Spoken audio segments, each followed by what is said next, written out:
Katherine, thank you so much for coming on the Enneagram and Marriage podcast. Thank you for having me. Oh my gosh, we're so excited. As I told you, I've done a very basic episode on tri-type. And when I worked with my Enneagram and Marriage students, we got more involved in your deeper aspects of tri-type. And some of my listeners have been asking to go a little bit deeper, which thrills me. So today, listeners, you guys are going to be hearing from Katherine herself. She developed the tri-type theory.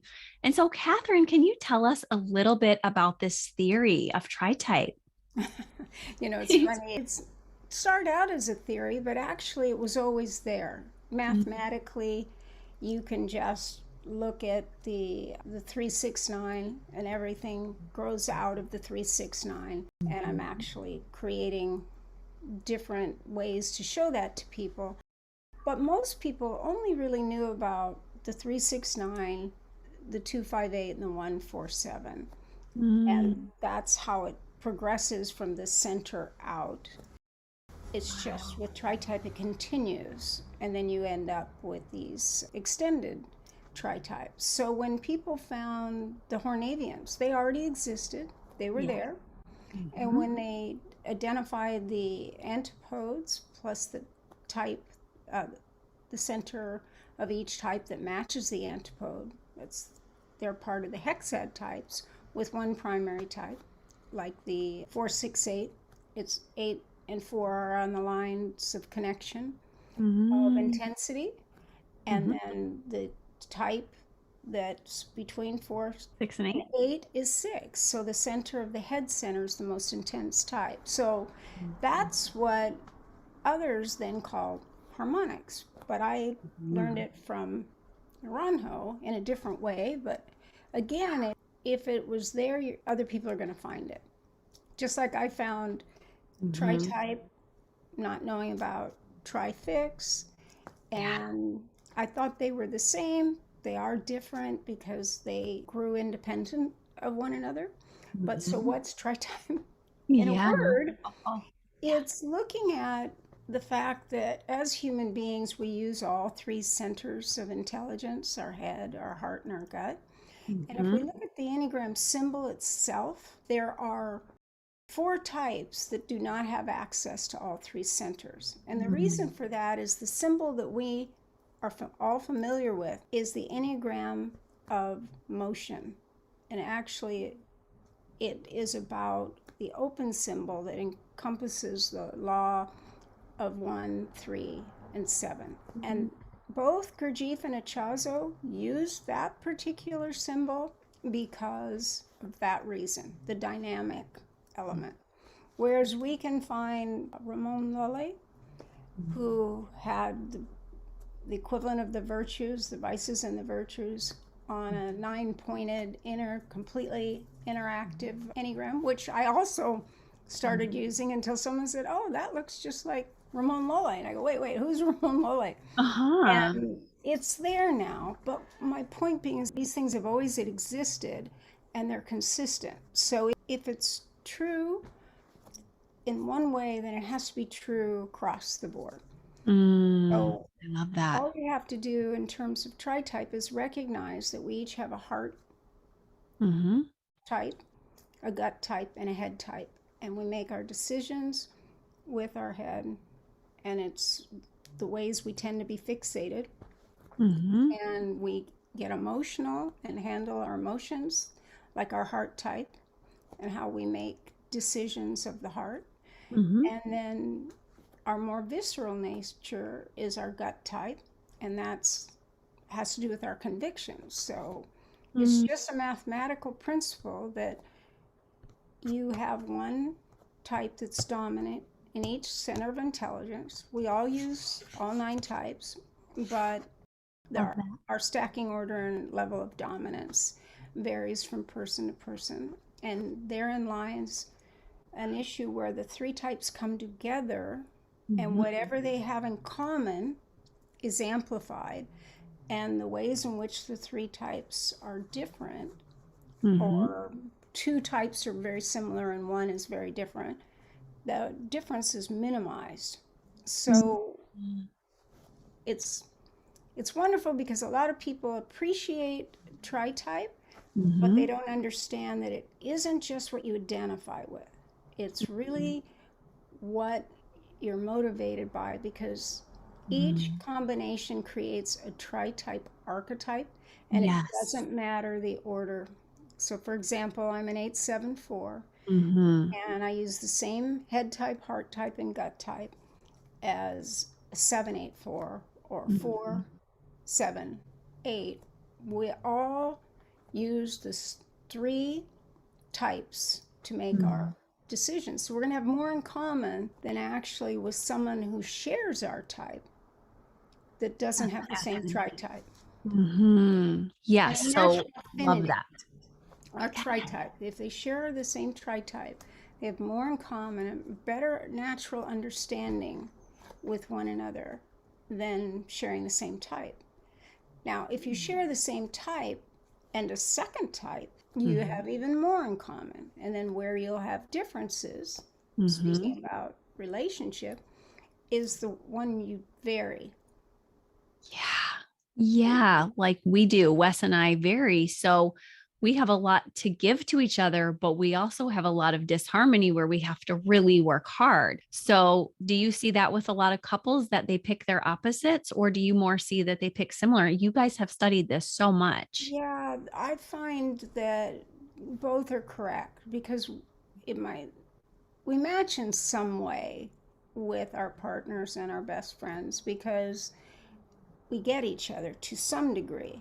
Mm-hmm. And but Myers-Briggs and other systems come into play, and instinct is the most dominant Yeah. feature, and that's why I've done so much with so many research studies now on the instincts themselves. But having said that, where we will fill in, like close relationships are the same, not just partnerships. Well, it could be business partnerships too. So, for example, my son is an 846. So Oh, we're both eights, yep. we're both sexual, Mm-hmm. and we both have four. 4. So Mm-hmm. where we tend to conflict is with the 6 and 7. Mm. I'm more wanting to move on, Yeah. and he's more, no, we got to really parse this down because he ends up being the 468 tri-type, which is the most emotionally expressive and Mm-hmm. definite. It does soften the 8, by the way, but whereas Mm. I'm an 874, it's like, yeah, give me something creative. Let's move this thing forward. Mm-hmm. And it's, yeah, we get along really well, but this is the area where we can both complement each other Mm-hmm. and where we can be difficult for each other. Mm, yeah. And that's how relationships are, whether it's spouses or couples. And I love how you're enunciating something that we've been talking a lot about on the podcast, that instincts are the biggest. But when you're talking about Enneagram, I also love how you said it's always been there and we're discovering it. My husband noticed that when he looked at the symbol because he is medical, but he used to teach math and he looked hard at it just briefly one day and he's a 1. And he said, what's going on with the 3, 6, and 9? They seem like the main types. And it was very obvious for a math brain to see that. But you're letting people know these patterns are in all of us. And I know those are the 3 main types, but what people often don't know about tri-type is that when they get told this is your number, or maybe they've discovered it through a test and now they're seeing if it fits, they're thinking they're stuck in the 1 center. And what you brought, which we're all so grateful for to this work, like you said, you brought it out, it was already there, but is that we are not just stuck. Even those types that you mentioned that seem to not have any access to heart or to thinking, they do, Actually right? do. Yeah. Oh, how comforting. Because even Gurdjieff recognized that man was a 3-story building, and he was really addressing the 3 instincts. And what's fascinating is that Naranjo had time with Ichazo where he learned the Enneagram, but it was in its infancy. It was in its early stages. It was Yeah. an aspect of a spiritual process to see what was in our way, so to speak. And after like 8 months, he came back to Berkeley and he wanted to look at this with others, like-minded spiritual seekers, therapists, psychiatrists, psychoanalysts, and what they would see. But they all signed a confidentiality agreement, so we didn't learn about a lot of it until Naranjo broke up with his girlfriend, and she had not signed the confidentiality agreement, and that's why we're talking today. Wow. And she started teaching it after they broke up.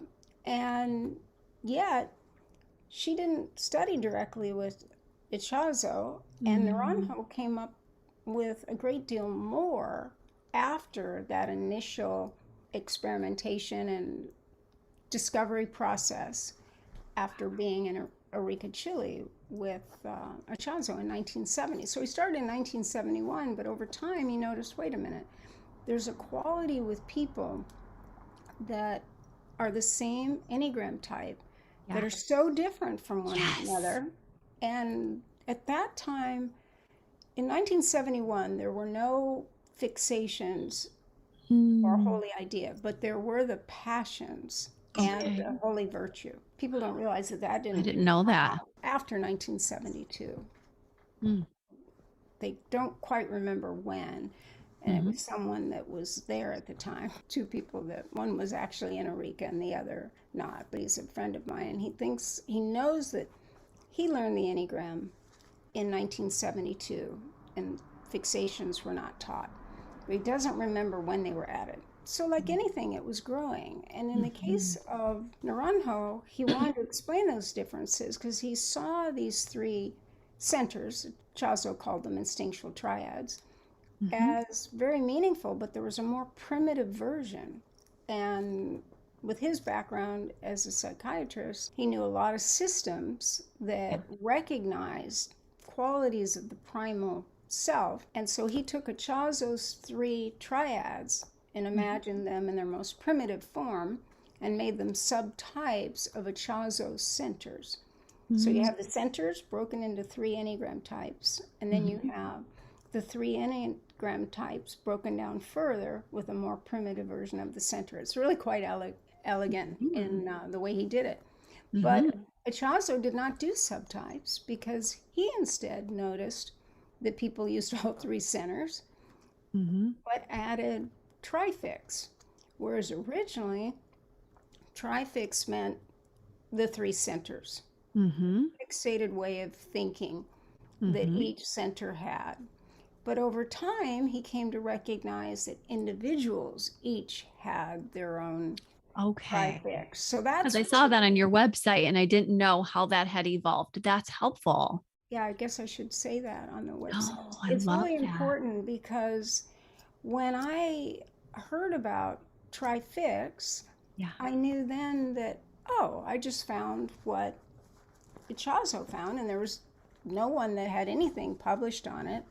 Jack and Andrea with the Enneagram Monthly had actually interviewed Ichazo in 1996, and an article came out, and there was a little bit on trifix, just a couple paragraphs. And everything that I've ever gotten from Eurekans, people that are part of Ichazo's school, there really is no breakdown of the 27 or what it means. But when they came to my Tritype class, Incognito, they really liked that I gave attribution, but what had happened is that I was talking about trifixes. I decided I don't want to confuse people. I'd originally called it three types.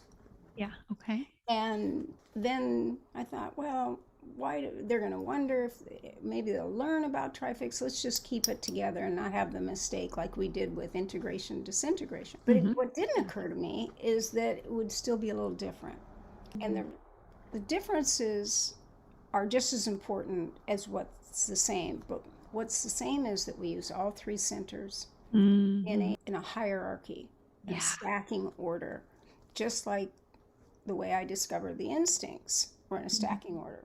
What people don't realize is I found them at the same time. I was doing the same interview, and I didn't say, wait, that's not a part of this research. And ignore it. I just go, oh, that's interesting. And so I just made note of all the patterns, but people at least knew about subtypes, or some of the people in the Enneagram community at that time knew, and other people did not. Prior to 1994, there were those who used the subtypes and those who didn't. And then there are 4 different disseminations as a result. Because did you learn from Ichazo? Did you learn from Naranjo? Did you learn from someone who learned from Ichazo and Naranjo? Or and on down, but there are 4 main differences. And really all I did was put it all back together again. I found them separate. I found all the details with the instincts with Naranjo, and he validated my work in a very cute way. He said, well, I'm validating that you validated my work. So he just loved that his hypothesis had proven to be true with people that didn't know him, didn't know the Enneagram, because I had a blind study too. So yeah, that was great, but he didn't know about Ichazo's trifix. So I was talking with Naranjo. I go, I've also known this with the centers. And he was saying that was interesting because he couldn't tell with me whether I was an 8, a 7, or a 4. And I said, well, that's exactly it. That's an example of the 3 centers that people will see with me.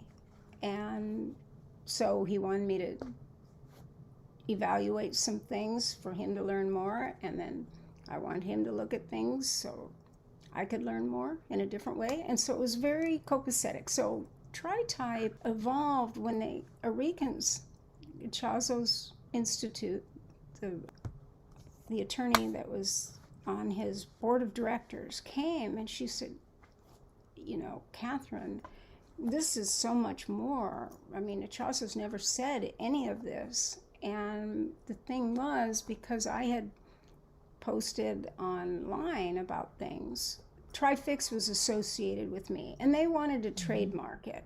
So they were hoping I might consider letting him have the trademark. I go, really? Of course. It was his word. I was just trying to not take anything away from him because of what he did.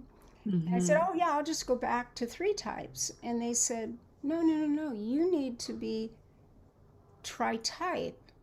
And he needs to be Trifix because he only teaches the fixation, and you teach the full type. And what's really important is that you both recognize that you use all 3 centers. And that's what people don't understand right now, that not everybody has access to it. So I go, oh, that's perfect. And I changed it immediately because it was true. I had learned that it was people's wing types, lines of connection, all of it. Yes. And structure. And the ones listening who want to know, how do I differentiate, for instance, if I am the 874, do I have a 7 wing or do I have a 7 in my tri-type? What do you usually recommend to them? Well, on my test, of course, because I tried to work in all those variables and a lot of special notices to help people discern that. But the key thing, because I have both. I'm an 8 with a 7 wing, and I have 7 in the tri-type. And that's one reason that it was hard for Ichazo not to consider type 7 for me. Except I was just a little too definite. You know, I like to play and very, very playful. But when it's something I have an opinion about, it's just like there's nothing light about it then. It's just like a fact. Yes. And much more weighty and visceral, like a gut type. And when I have an emotion, it has depth. It's intense. We could say 8s are intense, and they are, but if you have 8 and 4, totally different. So the way I usually have people work that out, because it could also be a line of connection where you can have 2. So it's really amplified. Okay. So if someone knows they're like an 8 with a 7 wing, or a 6 with a 7 wing, or they have a line of connection as a 1 to 7, or a 5 to 7, and they relate to 7, of course 5 would be knock that out. But with the 1, you could have 7 in the tri-type and align to 7. So whenever you have that doubling up, Yeah. you have to begin to discern if it's an auxiliary issue. Because when it's the wing or the line, it's something that's always in motion like pistons. When it's a full type, you're going to see the passion, the fixation, the conviction, the wings. You're going to see all of it energetically. And you just look at the whole type of each of the 3 types and just like putting the focus of attention in the defense strategy. You don't look at behaviors. Wow, that's so helpful. Because behaviors lead us astray. They're a good starting place, but they unfortunately then misdirect us and we start counting behaviors.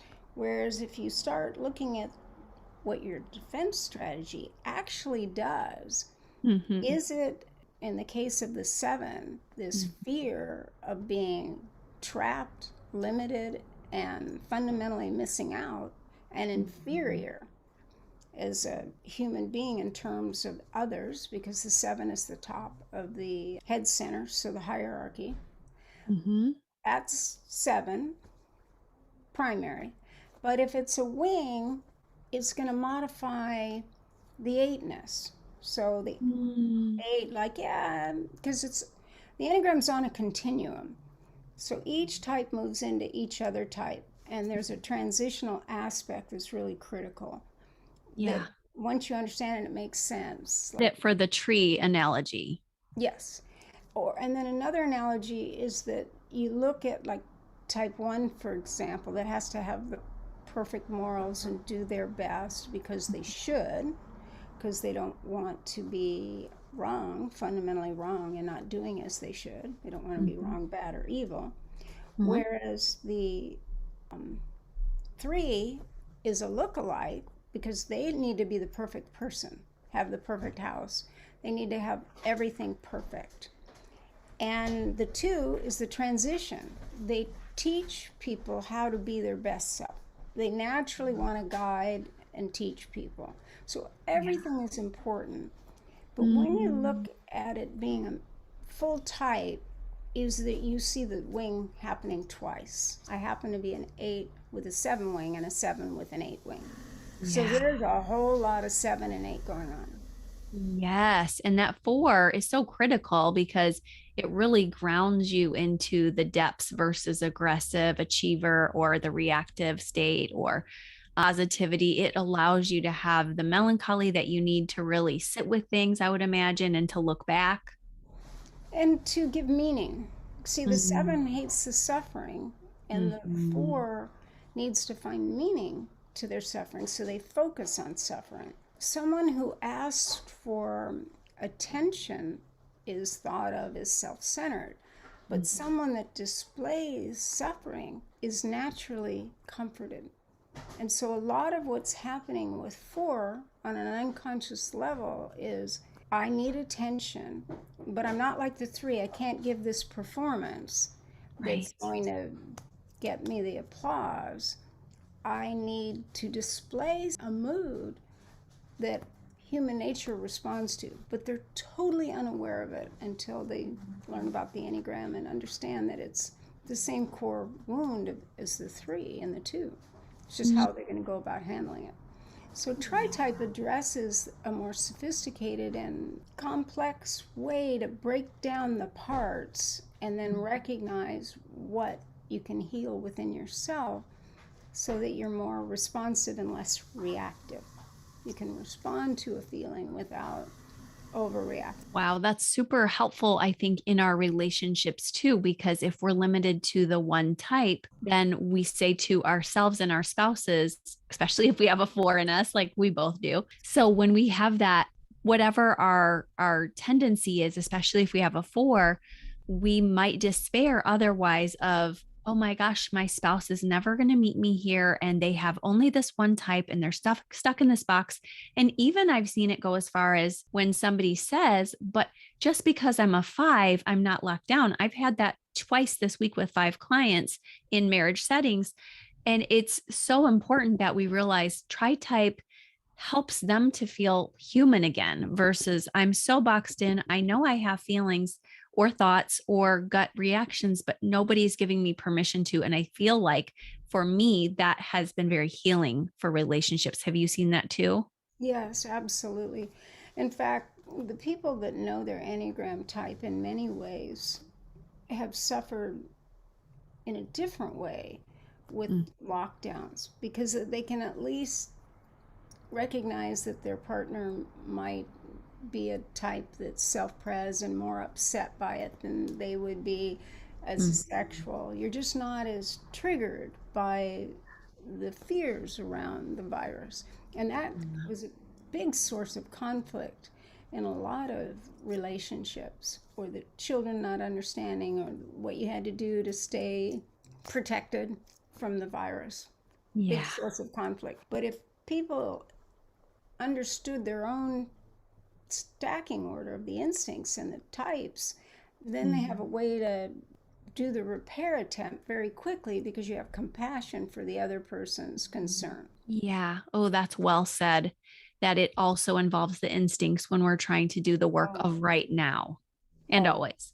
It's the most important part, actually. Oh my gosh. I And would I love love Tritype and the Enneagram to be more important, but in that first study on the instincts, it was really clear that it drives the whole system, and that the core fear of the instinct with the core fear of each type in the Tritype creates the system itself. That awesome. Wow. Our listeners and I are beaming because we came to that conclusion on this show. We were like, the instincts are first. Sorry. Everything else is important, but this is priority. So wonderful for you to say that to us. Now, I also want to say when it comes to type and relationships, do you feel that couples have certain routes with, I know you talked about this on a video of yours I watched, but it's fascinating to think the stacking order of not just the instincts, because we've talked a lot about that on this show, but the stacking order of the Tritype, as much as you said, whatever 3 we are, if we're a 1-3-6 or a 3-1-6, we're going to have a lot in common or other form variations. But where I'm going with this question is when you have the order that differs a little bit, thought, then feeling, then body, or body thinking, and then heart, how do spouses really, how can they practically use that to talk to each other and say, I heard you say it, for instance, you said, I do this, this, and then this. Do you feel like that's important for spouses to know about each other? Yeah, and I'm going to complicate it further. Yeah. Those that have introduced whether you're a think, feel, act, think, feel, it doesn't always match the Tritype stacking. So I thought it should, and it would have been elegant again, like having the stacking order of the instincts and the stacking order of the types and the Tritype, and we'd get the perfect little elegant system. Yeah. And it is there on an advanced level, but I learned think, feel, act, think, feel long ago. Now, in my case, I do act, think, and feel, but I have worked with people that it's a little different. So it depends on whether we're thinking about cognitive functions or we're thinking about like our behavior, like what our instinctual behavior is. Generally, they match, like in mine, they do, but other people, they don't. Not necessarily. So I would say at least 20%, and that's just a guesstimate. An educated guess, do not match that. And so what is that? Is it the instinct throwing that off? Or I think it is, because our instincts are visceral. Now, for what it's worth, Naranjo felt that his subtypes that he discovered, he put them right in the gut center. But here's this one thing.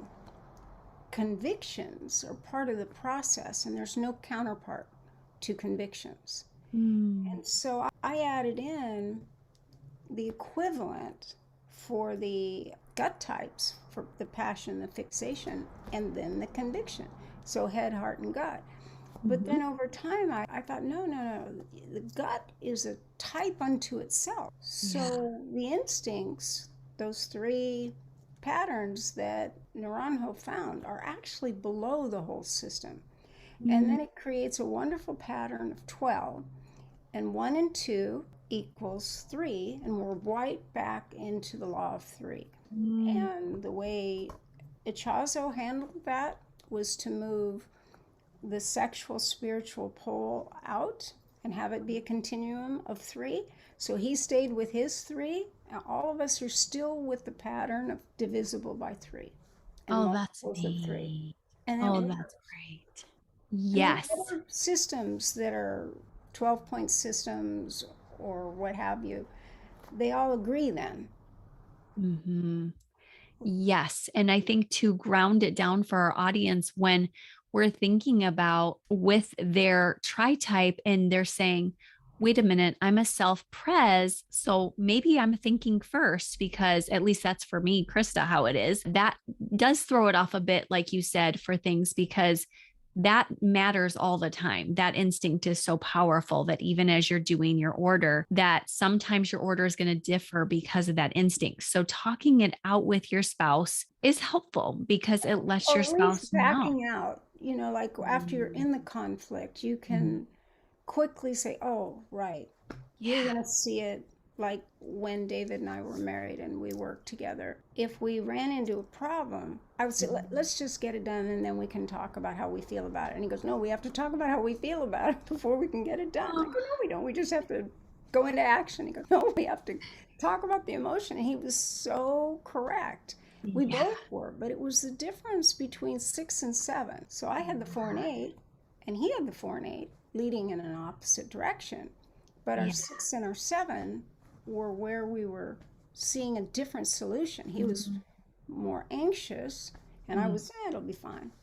So it wasn't just our instincts, it was also. But with being a 7 or a head type, generally you do think first because you hesitate. Oh, yeah. But and my husband thinks I'm feelings first. And that's because I'm a female. So I have a whole month out of week out of, he would say month. That was an oxymoron. Yeah, that's what he says. But I'm like, trust me, before I ever got to you, there was a lot of thinking and self-preserving. So that's why it's coming your way. Because as a 7, I don't want it to come your way. If I can handle it by myself, I will. But that nonetheless, I think that what you're saying is it gives us some conversational points that you don't get in the general way with your spouse. It goes so much deeper to be able to say that, not only that, but after many years, your overlays together, which is what, I love to study. And I call that a couple's glow together. Now I'm even more a 1-ish 7 because he's a 1. So I do go to my own arrow work of 1, but now I had to apologize to my family tonight for being judgy because they were watching other people on TV do workouts. And I said, I don't like this. I want to watch you do workouts. I don't want to sit here and watch these guys, and they were like, that's kind of mean. And I was like, you're right. I said, I'm being really judgy. I'm so sorry. So anyway, I think there's so many fun angles you can go with your spouse, right? Yeah, for sure. And there's really wonderful ways that you can begin to recognize this in process. And what I've found is the first structure is our energetic structure. So if you know core energetics or any version of energetic healing, it's like what's happening in the energy that's nonverbal. It's before we're physical, it's an energy. Yeah. Then we move into the instincts. Then we move into the tri-type. And then we move into the type. So it leads us, ultimately, we have a lead type that's the lead decision maker in the tri-type, but viscerally it's moving out. So whether we look at it going from our gut to our heart to our head, or we describe it head, heart, gut, because it seems like, okay, the gut should be on the bottom, yet on the Enneagram symbol, the gut's at the top. We could turn the symbol around, but the reason it's not turned around is because it's the law of 1, 3, and 7. So it's the way. Tell us about that law, just so that our listeners know. So the circle of the Enneagram is the law of 1, wholeness, union. Actually, the Enneagram symbol represents the divine plus creation, and that's the movement. So the circle is like a globe and holds all of it. it's the everything. Mm-hmm. And then the triangle is the 3. For every action, there's a reaction, Mm-hmm. and then return to neutral. Mm-hmm. And neutral is never in the same place as it started. So that's the dynamic aspect. Mm-hmm. And then the law of 7 is the repeating number of 1, 4, 2, 8, 5, 7, 1, 4, 2, 8, 5, 7. And that repetition is change. So you put, just like lucky 7, or 7's about motion. It's the chariot in the tarot, meaning symbolizing change and movement. The wheel going around is change. So when you have those together, you have a dynamic opportunity for change. And that's why, if there's a forest fire, it maybe gets rid of many trees and homes and what have you, but then in a way hope springs eternal, and then it's actually good for the forest. Maybe not at the level we're suffering from them, but it's all relative. But even if they created scientific experiments trying to show the same exact technical movement, they just can't create an instrument that would keep it going to the same place. So initiation, the 2, 3, and 4, that's why they're moving towards others. They're moving towards center. 5, 6, and 7 are the counterbalance. They're moving away and against. And then the 8, 9, and 1 are more formally resisting and against. So the 5, 6, and 7 are opposition, kind of against. And then also the gut types are reconciliation. So however you want to look at it, there's so many patterns of 3 that represent what we can see with the Enneagram. And like, how could tritype not exist? How could subtypes not exist? Because if the Enneagram's true, then these additional patterns of 3 need to be true. Yes. Which is why we use both wings. We use both lines, positively and negatively, at the same time. Yes. So it was a misunderstanding when people, even that's first the way I learned it before I took B in Uranios course, but just at first thinking we only use the one for good and then the other for bad. And it's not really the way it is. So it's nice for us to know the law. I understood the spherical law of 1 and 3, but you just explained the 7 so well to me, to us. And I was wondering, this is probably an aside, but what if somebody is a 1-3-7 tritype? Does that have anything to do with the law of 1-3-7, or would that be totally different?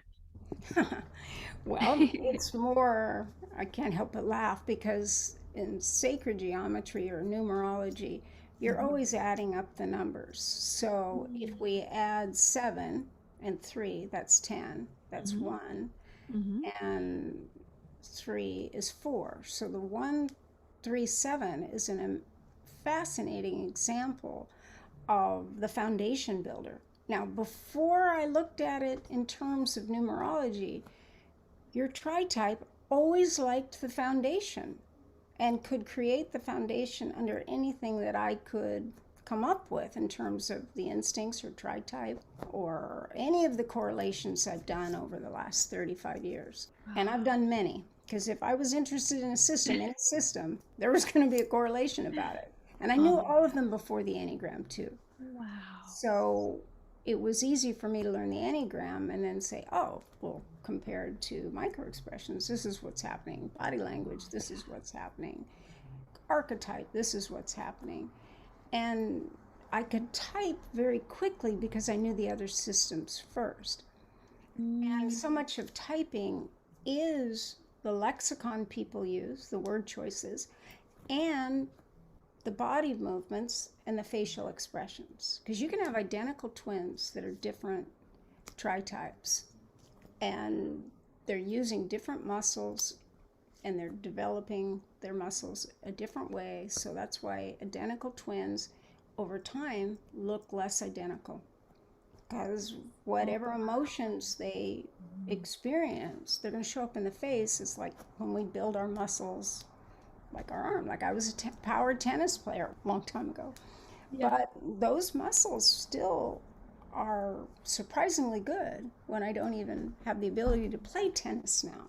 I didn't develop other muscles because I didn't do that sport. I did sports, and those are the muscles I created. Well, the same is true in our face. So whether we show surprise a lot or contempt or disgust, that's going to be prevalent. And that's what was so brilliant about Ichazo. I can't help but imagine that he knew Paul Ekman's work because they were the same generation, pioneers in ways about the human condition. And proto-analysis is what Oscar Ichazo called the Enneagram. And he could say where on the face they held tension. Yeah. And if we look at it in terms of micro-expressions, it's a perfect match. It really is. That you got me really excited about that. Some of my students are going to do a deeper dive with me, and we're going to go over the micro expressions. And that's probably a bit different from the mudras, but either way, I think the body movements and the expressions, I heard you even say you can really help to type people this way when they're not sure what type they are. Oh, absolutely. Like if their brows are just changing, it's the strongest indication and just the hallmark of 6, because the 6 is thinking as they think their thought, their expression corresponds to it. So they're thinking, oh, why did he do that? Oh, I think it's because he was wearing green. No. Yeah. Maybe. And then the brows, I can't even do it. I can only move one brow. And I do it quite well, but I don't even know Yeah, you how to do it move like my an 8 left though. brow. Yeah. So I'll have some disgust with it or a little what have you. But yeah, and then body language too. Like when I learned body language many years ago, we were taught, like, if you cross your arms, you're resistant. Not necessarily. It relaxes the shoulders and the back. People that are sensate or body based, it helps them pay attention to really listen. Yeah. But if they have a sour face and crossing their arms and a lot of attitude, okay, then maybe they're resistant. Yeah. But so much of body language has been misunderstood too, because you have to look at the body and face in concert. And then when something's off and doesn't match with the words, okay, then it's really meaningful. Wow. But when this happens, that, like even with NLP, like I might know if someone's in their emotions or internal dialogue, but I kind of have to ask them questions to kind of determine which side for them is indicative of emotion and which is internal dialogue. And the same with the visual, when they're in construction and creative thought and when they're in memory. I have to ask a question. Now, we can't not show it. So I can just say, oh, when was the last time you did whatever? And then the person says, oh, and then I say, well, what do you remember about it? Well, they're going to go right to where their memory is. And that isn't necessarily on the right or the left.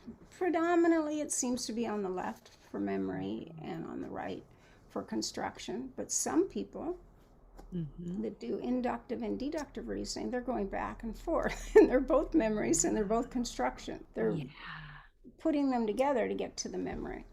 So there's wonderful, wonderful things. And I do find certain types tend to have this inductive, deductive reasoning more than others. And it's fascinating. But in relationship, yes, you guys were right. And people thought I was absolutely audacious to say the instincts were more dominant than type, because that's not the way they were understood then. But When you get into life, you see it. And that's where our best examples are when I'm hashing it out with a couple or with my own husband. And I'm just like, this is ahead of it. It's just deeper and it's more of a gut response. So helpful for everybody to hear that. And I think, well, some of us who are very fast, like us 3s, 7s, and 8s, we have to slow down to see it. Often my husband is surprised that I don't see his nonverbals.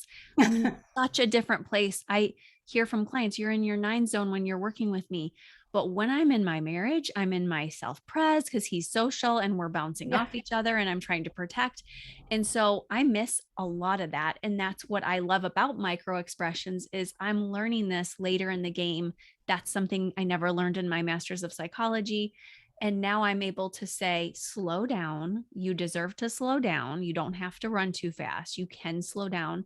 And he deserves to be really listened to, because some of this with your spouse, if you're listening out there, they're not even going to know it. It's not that everyone's studied as long as Katherine has. They need you to help. If you're the one who loves the Enneagram and you're doing the deep digging, then you have to do what I'm doing. And that is try to grow in your type so that you can start noticing some of this, because that will help you, as Katherine said, to have compassion. Plus, do you think it's valuable, Katherine, for people to have the awareness of the archetypes? Because I notice you have those on your website and I want everyone to be visiting your website. Yeah, because it's what we project all over a person. And so if someone looks like a scholar, we just assume they're smart and we're disappointed if they're not.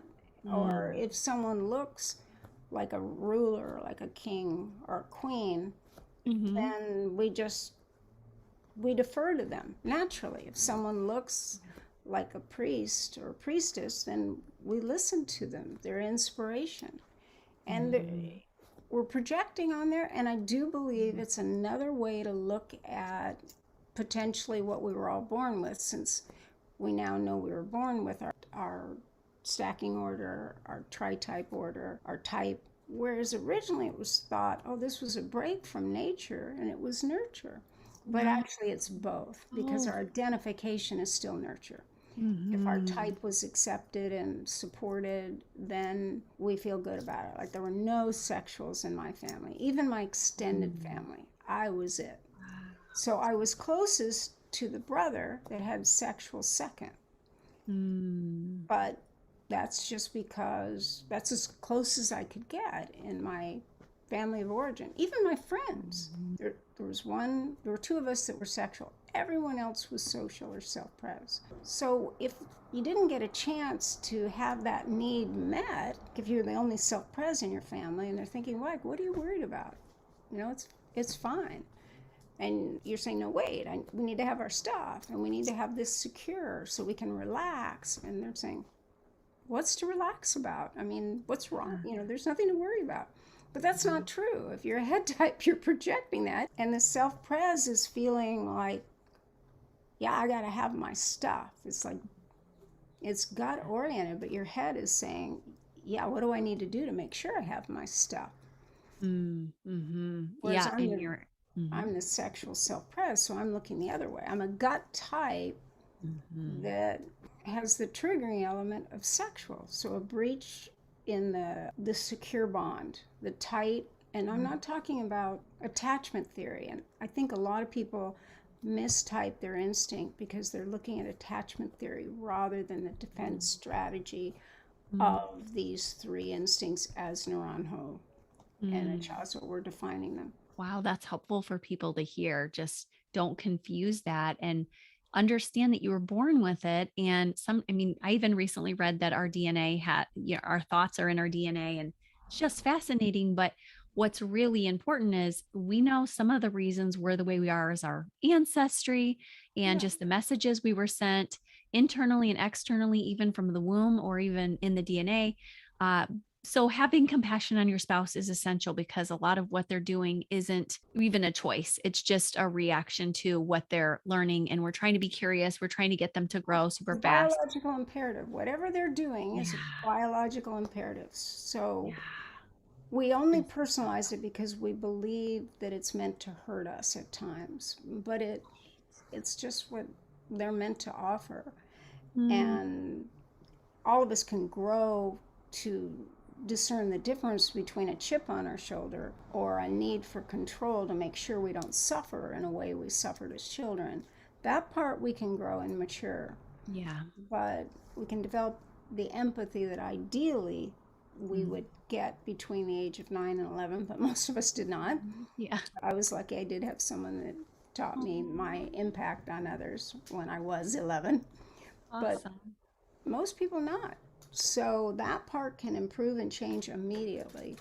But the other part is like what we're meant to track. That's a really good way of saying it. There's a destiny part of it that we're balancing each other out, and let them be themselves and you be yourself. But do find routes to each other. Like a route I learned between me and sexual subtypes or sexual instincts, or even me with social instincts, was thinking as a self-pres, they're going to take and I won't have it to give. I used to be much more social, and then I hit a big wall at 30 and I really went in. And then what helped me to creep out was saying, these people are giving to you, and almost doing some of that 5 work to realize, there's a flow of energy when you come back out of that turtle shell, so that you're much It's more 5 and 1 together, because you're never Oh, doing just 5 work or just mm, 1 work. You're always doing 5 and 1. okay. I know the goal was to do all 3, 7, 5, 1 for me, but is that everybody or Yeah, just yeah, me? because think of the lines of connection as pistons. So it's Mm, from the type out and back, mm, out and back, out and back. They're not going to each other, and one doesn't stop while the other's operating. They're It's the dynamic part of the Enneagram. If you take that away, you've taken away. That's why Naranjo thought it was sad that he was misquoted, because he felt a lot of people were mistyping themselves wow. based on identifying with how they might be at a lower functioning based on a line. Because if you're functioning at a lower level, your wings are lower and your lines are lower and your type's lower. The whole thing's lower. Mm, And if you're coming from a more mature, integrated place, they're all up, both mm, lines. So always think of it as 1 and 5. The 1 is really informing the 7 about the way something could be if you do mhm, right action and mhm, right work. And the 5 is saying, well, this is the information mhm, that will help you make this decision. mhm. And yet you have to look at your tri-type to really create change, because if you don't introduce your heart type, you just have to get to it from 1. Mhm. And that's pretty distant It is.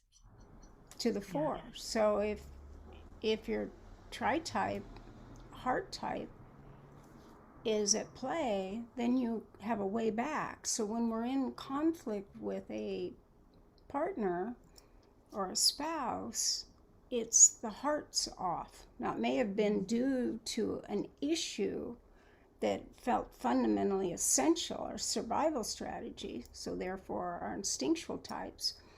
But Mm, we heard emotionally that our partner is not making that okay for us, mm. and that's our heart. Oh, that makes so much sense. And I did not know that. Yeah, it really is. So Oh, the triggering factor is different, but the way back to each other is the heart. mm. And the way we move away from each other is the heart, feeling hurt. Oh, wow. Okay. No wonder I gravitated towards Sue Johnson's attachment work, because as I studied from my 7 position in grad school, I had to do my special study there. And I don't know why, as a 7, I did that in addition to systems theories. But you're helping me to understand that she has such a great system, and over 75% of her couples are successful because she knows that. Exactly. Exactly. She really Wow. did bring attachment theory to a more modern application. Because if the Mhm. emotional need is met, I mean, that's why I'm doing all these panels at no charge. I'm just doing them for free, because I realized that very few people understand the emotional need of the type when they're in defense, because we just know what bothers us and what Mm, could be. But if we understand what's really going on and why the type is doing what they're doing in the way that they're doing it at the time they're doing it, we mhm. can change our beliefs around it and our attitudes and our convictions around it almost instantaneously. It's hard to stay upset with someone if we truly can get Mhm. what it would, the equivalent would be. So that's why I do teaching panels. I don't just go, okay, let's talk about your passion. Let's talk. I don't even mention Yeah. passion or fixation or even the holy ideas or virtues, because I'm more interested in having the types understood at an emotional level. Ooh, which is just where our audience wants to grow. So thank you, because that is what every listener needs to remember is when you're feeling upset, go back to your spouse's main type. And if that doesn't make sense, we're saying today, look for the tri-type. That's going to give you more information and more nuances. But that main type, try to show some compassion for their core issue, because now it's much harder to be mad. And I say it out loud sometimes, and even allow my kids to hear me processing, this is dad's core issue. Now you do have to differentiate that of, A, not overdoing with your kids, and B, not saying if somebody's abusive, oh, this is just their core type, but just regular upsets. I think that's so helpful to be able to say, yeah, this is just a difference we have. And this is this person's, they want to make sure for dad that he's right and good. And that's his heart's desire. And he goes to that 4 space and he really wants to show care and depth to people. And when you say that, it's hard for anyone in the whole family system to be mad. Now we're excited to help. We may need to take a rest first, but we're excited because we know that our spouse has good intentions. They're not just somebody who's our enemy, right? Exactly. They're not demonized. Yeah. Yes. Wow. Yeah. So you have such a wealth of knowledge. I know we just scratched the surface today, but I know, and I hope our listeners will take some journals out and just process that or make some notes in your phone, because this is gold. Thank you. And where can people find you in the future so that they can learn more about micro expressions and tri-type and to find their and their partner's archetype? Yeah. KatherineFauvre.com. Katherine with a K, ERINE. But I have a lot actually on my other website, which hosts the test, which is Enneagram Tritype Test.com. Okay. I'll link both of those in the show notes. And I'm glad you sent them to me as well, because everyone has heard a few times, at least from me, about this, but you just took us all so much deeper and you gave us such history. So thank you so much for your incredible work. Thank you so much. Yes. It's a pleasure meeting you and doing this with you, I should say. Yes. Yeah. You too. And so you have a Facebook page as well, is what you said? I'm mainly off Instagram. Okay, Instagram, that's right. Yes. I have a friend I built my little model, but I haven't been putting in my little things yet because, that's smart. Yeah, it seemed to be the best fit for me in my self-pres because it's not as out there as Facebook. As much as I am a 7, I'm so busy. So it's my little way of being able to do it. It's like I find my little routes. Ideally, I'm working on my passions and fixations, but sometimes I'm just living in that moderate place. And Instagram helps me to not take it to that heightened level where my husband's mad at me because I burn out. Oh, yeah. It's like private. Yeah. Yeah, the moderating, that I don't want to moderate and worry if people are quarreling with each other. Because it's not in real time, so you can't even help them resolve it. No, I just don't have. And when you have a podcast or a big page, there's tons of people each week saying, can I work with you? Can I work with you? So you're already trying to do your family. And then Instagram is just so sweet. You could even lose yourself there, of course, but I don't as much. I have 2 people right now saying, can you do Instagram lives with me? And I just put the wall up and said, I'll start following your account, but I don't know you yet. I don't have that bandwidth with 3 kids that are teens and all 4 different events each. Yeah. And a type 1 husband who wants dinner on the table. He's like, I could do it. And he does do it. So, I mean, all that to say, I'm just grateful because I'm learning how to work with my little routes and get to theorize and think about couples with their layering. That was so important to my work as I started to develop my own little theories. I've developed stages of a relationship glow so that I can tell couples when you start out, you are shining together and then you're healing to that light together. And then you head into some shadow work and some dark night of the darkness. soul.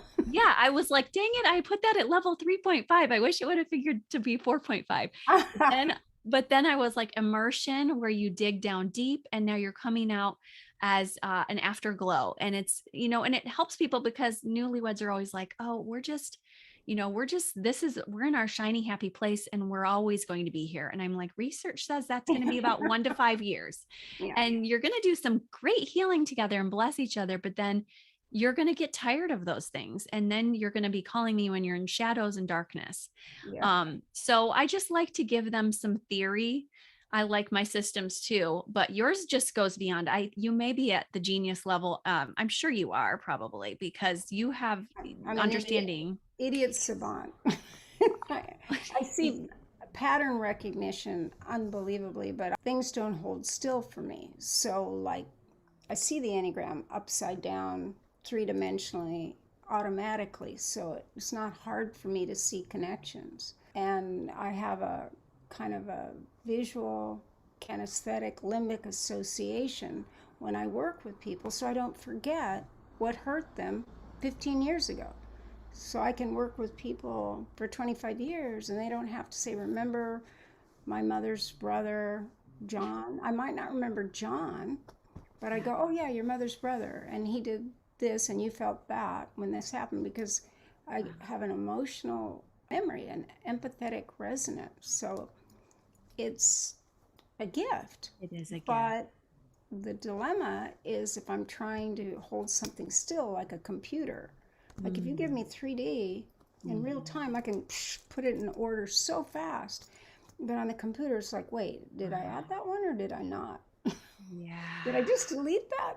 It doesn't work with the way my brain works. It's really hard, the technical stuff. Yeah. And you've managed to find your routes, because your name is one of the biggest out there. So, in God's mercy, it's like, despite our flaws, which are not flaws, but they seem to be, it's gotten out there, and it's really popular. I had a reaction viscerally that I didn't like Tritype when I first heard about it years ago. And I mean, I've only known the Enneagram for about 5 years, but it was hard. And then the deeper I got in, I said, of course, this is real. I can't believe, but I was scared. Of course, that's going to be my first response. Yeah. I was like, I'm scared because I feel that people aren't going to believe it. You know how the 7 has the issue of the planning, and I just wanted my plan to work so bad. I'm like, I want to help people because I see what a gift it is. And if we put Tritype in here, then they might not believe me. Until I realized. Because people don't have to commit. Yeah, I'm definitely the 7. Yeah. It's like, which do you identify with in each center? Oh, do you have the defense strategies that go with those 3 types? Oh, you don't. Your defense strategy is more that one. Okay, you might be this Tritype. And then they can begin to self-observe, and they get their type so much faster. It's unbelievable. I see that. And your test is so good. It's really, I mean, you're not supposed to use tests, but I always tell people she's nuanced it, guys. Like, she's thought this out so deep. So I'll say that at the beginning or the end of this show too, to remind them of that, because it is a huge gift. And of course, thankfully, I had that whole process, my dark night of the soul with Tritype, before my podcast started. So I started on a positive note, but I'm just grateful because it's just such a gift. So thank you. And then the micro expressions, I'll have to be continuing to learn those from your videos as I continue to share it with my groups as well, because that's just so fun. Yeah. Well, thank you. Thank you. Okay. And just send it my way when you get a chance. I sure. No rush. Okay. Bye-bye. Okay, thanks. Bye-bye.